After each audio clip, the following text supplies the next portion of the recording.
अविनाश देशमुख को अधिवक्ता कमलेश मित्रा के विचारों के साथ जवाब। प्रिय अविनाश देशमुख जी, सामाजिक कार्यकर्ता, पत्रकार, शेवगांव। आपके लेख।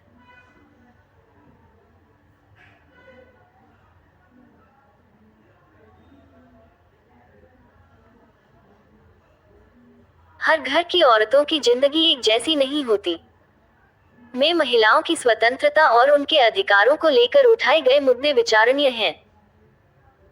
आपने सही कहा कि कई घरों में महिलाएं छोटे बड़े फैसलों के लिए अपने पति या ससुराल वालों पर निर्भर रहती हैं। उनकी पोशाक, बोलने की आजादी और यहाँ तक कि उनकी पहचान भी पुरुषों की इच्छाओं पर आधारित होती है। कुछ जगहों पर पति अपनी पत्नी का अपमान दूसरों के सामने सह लेते हैं, लेकिन बाद में उसी पर गुस्सा निकालते हैं। आपका ये सवाल कि ऐसी स्थिति में महिलाएं चुप क्यों रहती हैं, निश्चित रूप से समाज को सोचने पर मजबूर करता है। हालांकि अधिवक्ता कमलेश मित्रा आपके लेख की आलोचना करते हुए कुछ गहन और भारतीय संदर्भ से जुड़े विचार प्रस्तुत करती हैं, जिन्हें ध्यान में रखना आवश्यक है। मित्रा जी का मानना है कि आपका लेख पश्चिमी नारीवाद की अंधी दौड़ का हिस्सा है, जो भारतीय सामाजिक और सांस्कृतिक ढांचे को नजरअंदाज करता है।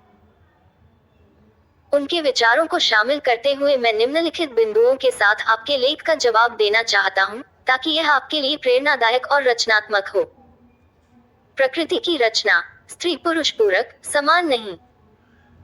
मित्रा जी का स्पष्ट मत है कि प्रकृति ने स्त्री और पुरुष को समान नहीं, बल्कि एक दूसरे के पूरक बनाया है। भारतीय दर्शन और संस्कृति में परिवार एक पवित्र इकाई है, जहां स्त्री और पुरुष अपनी अपनी भूमिकाओं के माध्यम से एक संतुलित और सामंजस्यपूर्ण जीवन बनाते हैं। स्त्री परिवार की धुरी होती है, वह बच्चों में संस्कार डालती है, घर को संभालती है और सामाजिक मूल्यों को अगली पीढ़ी तक ले जाती है। पुरुष परिवार की आर्थिक और सामाजिक सुरक्षा का दायित्व निभाता है। आपका लेख जिस समानता की बात करता है, वह मित्रा जी के अनुसार स्वच्छंदता है, जो इस पूरकता को नजरअंदाज कर परिवार के ढांचे को कमजोर कर सकती है। भारतीय संविधान, समानता और विशेष उपबंधों का संतुलन।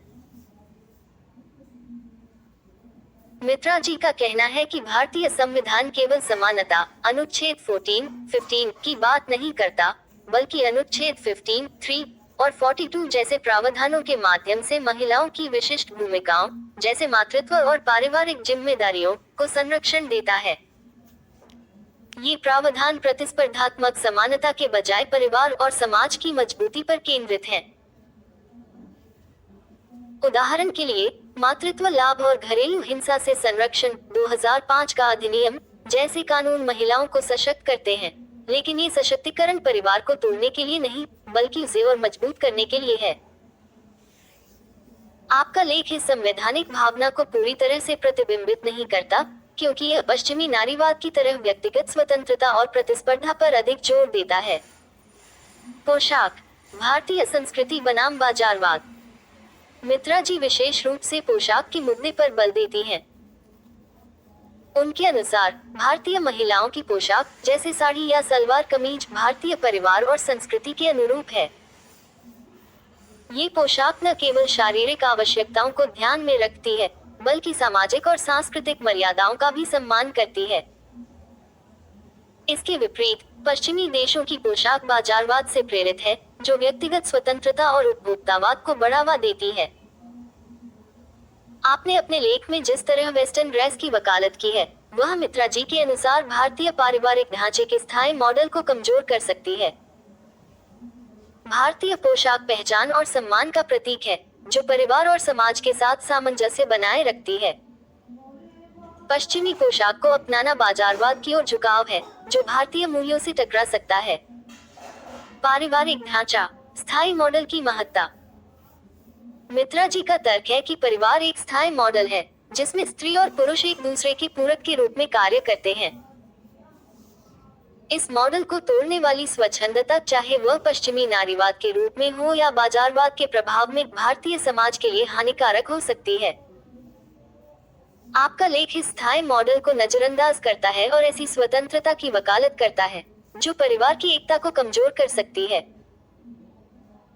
मित्रा जी सुझाव देती है कि सशक्तिकरण का मतलब यह नहीं कि स्त्री पुरुष की तरह बने, बल्कि यह है कि दोनों अपनी अपनी भूमिकाओं में सम्मान और अवसर पाएं।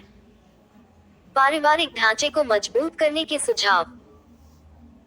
मित्रा जी के विचारों के आधार पर पारिवारिक ढांचे को मजबूत करने और स्त्री पुरुष पूरकता को बनाए रखने के लिए निम्नलिखित उपाय अपनाए जा सकते हैं। पारस्परिक सम्मान, स्त्री और पुरुष को एक दूसरे की भूमिकाओं का सम्मान करना चाहिए। परिवार की जिम्मेदारियां साझा करनी चाहिए ताकि संतुलन बना रहे। सांस्कृतिक जागरूकता, भारतीय संस्कृति और मूल्यों को बढ़ावा देने के लिए शिक्षा और जागरूकता अभियान चलाए जाने चाहिए। पोशाक, व्यवहार और जीवनशैली में भारतीयता को प्रोत्साहित करना चाहिए।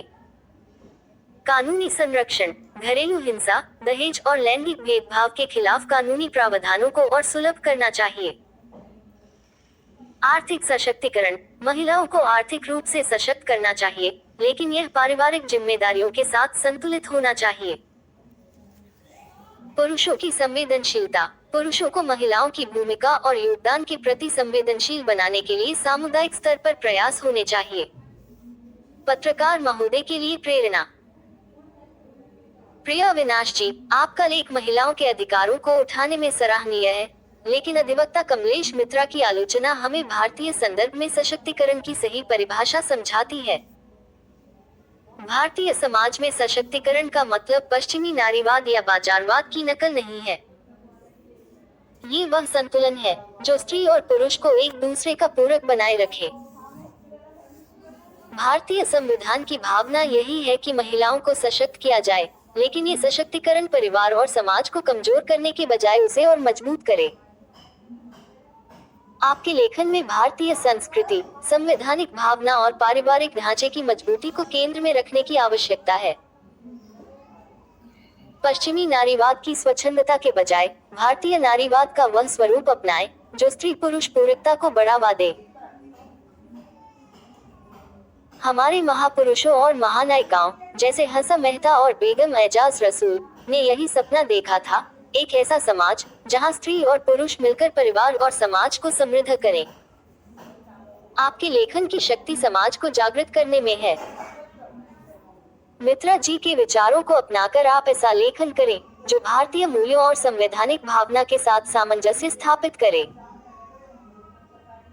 यह न केवल महिलाओं को सशक्त करेगा, बल्कि हमारे पारिवारिक और सामाजिक ढांचे को भी मजबूत करेगा। सादर, आपका शुभ चिंतक। प्रेरणा, अधिवक्ता कमलेश मित्रा। दिनांक: 10 September 20